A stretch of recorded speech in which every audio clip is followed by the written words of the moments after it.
Alors, on va continuer notre implémentation. On a fait notre premier endpoint qui nous permet de créer des comptes. Donc, je passe un utilisateur avec un prénom, un nom, un mot de passe et un username. Et puis, si tout s'est bien passé, si le username est disponible, j'ai créé le compte utilisateur. Il est dans mon MongoDB. Et j'ai reçu ici, dans l'entête location, le, le lien qui me permet de retrouver la ressource. Donc ce qu'on va faire maintenant, c'est implémenter ce deuxième endpoint où je veux pouvoir envoyer un username et un mot de passe. Et puis si ces credentials sont corrects, ce que je veux recevoir, c'est un code de statut 200. Et puis c'est une chaîne de caractères ici qui en fait est un JSON Web Token. Donc ce qu'on implémente dans cette série de webcasts, c'est une authentification basée sur des jetons qu'on pourrait opposer à une authentification traditionnelle quand on fait du web, où généralement on envoie un user ID, un mot de passe, et puis ce qu'on reçoit en retour, c'est un cookie avec un identifiant de session. Alors, je ne vais pas rentrer dans tous les détails ici, mais avoir cet état et avoir le serveur, en l'occurrence express.js, qui gérerait cette liste de sessions, c'est pas idéal. Ça fait un couplage entre un client et un serveur particulier si les sessions ne sont pas partagées entre les différents serveurs. Donc l'idée des jetons, c'est de dire non, moi je vais envoyer mes credentials, le serveur d'authentification va vérifier que je suis bien la personne que je prétends être. Puis après, il va m'envoyer un jeton. Dans ce jeton, il va déjà y avoir un ensemble de claims ou d'informations. Il va signer ce jeton. Et puis après, je vais pouvoir aller vers n'importe quel serveur qui connaît, qui est capable de vérifier la signature, et puis on va utiliser ça pour authentifier les utilisateurs. Donc de nouveau, sans aller dans tous les détails, ça va permettre de monter en charge, de gérer les serveurs qui disparaissent, les pannes plus facilement. Alors je ne vais pas décrire en détail toute la spécification des JSON Web Tokens, mais vous avez ici un site qui décrit très très bien ce concept. Derrière, il y a un RFC, c'est un standard. Donc, vous avez évidemment intérêt à aller lire cette description ici pour comprendre dans les détails comment ça fonctionne. Il y a aussi une extension Chrome que j'ai installée ici, qui est assez pratique parce qu'elle permet de valider des signatures. Il y a différentes façons de signer. Ce qu'on va utiliser, c'est un secret partagé. Donc, quand je vais générer mon jeton et que je vais le signer, une autre personne qui connaît le secret partagé pourra valider que c'est bien moi qui l'ai signé. Alors, si je reviens maintenant dans mes spécifications, donc on veut vérifier que les champs sont passés, que le username il existe dans la base de données et puis que le mot de passe il est correct. Si on a une erreur, ben on va retourner un 401 pour déclarer que l'authentification n'a pas été possible. Alors si maintenant je viens dans le code, et puis qu'on commence de nouveau par regarder la spécification, j'ai pour le moment deux cas que je veux traiter. Donc, il doit permettre, ce endpoint, il doit permettre à un utilisateur enregistré d'obtenir un token. Et puis, d'un autre côté, il doit refuser d'envoyer un token si le mot de passe est incorrect. Alors comment est-ce que j'ai écrit ça? On va retrouver exactement la même approche qu'on avait pour le endpoint précédent. Donc première chose, je vais ici générer un utilisateur.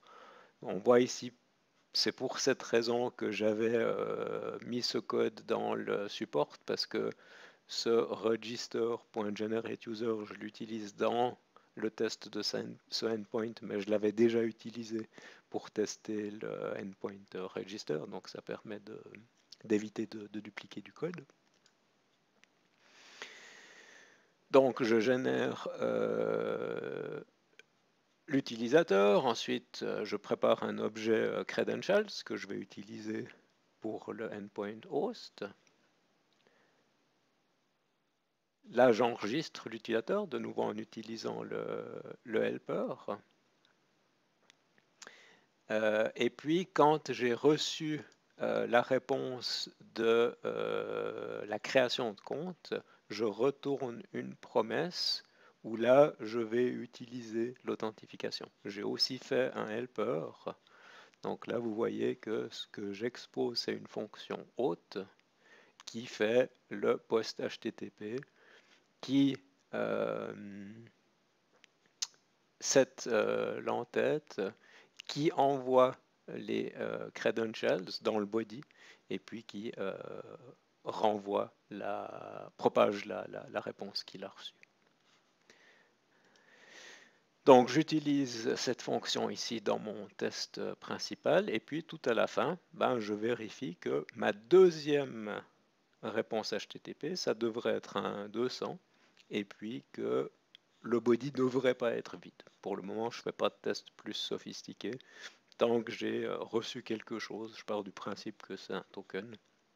Je pourrais ici faire quelque chose plus intéressant et puis déjà le décoder. Deuxième test, donc il doit refuser de retourner un token si le mot de passe il est faux.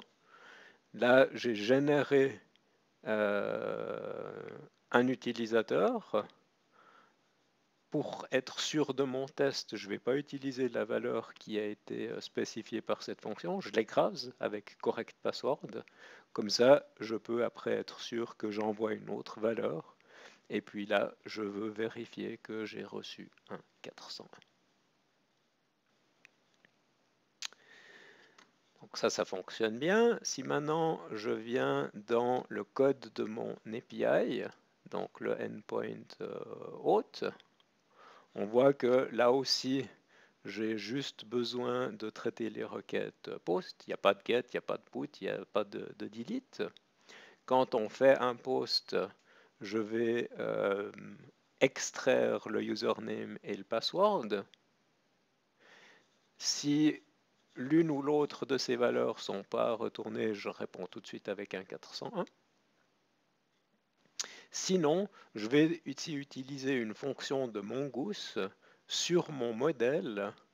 Je vais pouvoir utiliser la fonction findOne, puis derrière lui donner un filtre. Donc si j'ai bien un document dans la base de données MongoDB où la propriété username est égale au username, à ce moment-là, je vais comparer le mot de passe que je viens de recevoir avec le mot de passe qui est encrypté. Donc ça, c'est le hash qui est stocké dans la base de données. Et puis à la fin, d'ailleurs ça c'est du code pour le moment temporaire que je vais faire évoluer en fonction de mes spécifications. Ici, ce que je prépare, c'est le contenu de mon jeton. Donc dans mon jeton ici, j'ai une propriété que j'ai appelée ou. Je lui passe le username. Where c'était juste pour faire un test. On voit que c'est vraiment des données bidons. Et puis ici, j'utilise JWT, qui est un module NPM, un JSON Web Token, pour pouvoir signer mon token. Et puis ici, je dois lui donner une valeur, un shared secret. Ce que j'ai fait, c'est que je l'ai rajouté dans les propriétés de configuration ici. On voit ici, je vais donner la possibilité d'obtenir cette valeur depuis une variable d'environnement, ce qui est toujours recommandé. Et puis si elle n'est pas setée, alors je prends une valeur par défaut. Donc cette propriété, je l'utilise aussi bien dans le hôte ici que plus tard dans le slash user. Donc dans le hôte ici, je l'utilise. On verra tout à l'heure dans le slash user que je l'utilise aussi. Enfin, c'est dans la configuration du passeport. Ça, on verra dans un prochain webcast.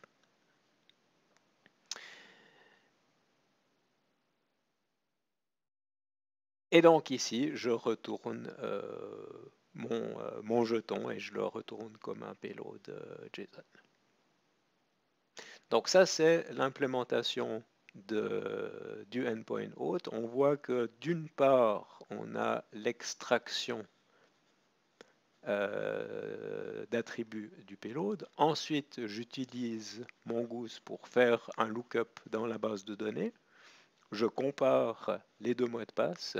Et puis à la fin, j'ai ce code ici où je vais préparer mon token, le signer et puis le renvoyer au client. Donc si je reviens dans mon terminal ici et puis que je fais un test sur mon endpoint, on voit ici que j'ai ces deux tests que j'avais écrits qui sont exécutés et qui sont toujours en vert. Donc avec ça, j'ai terminé.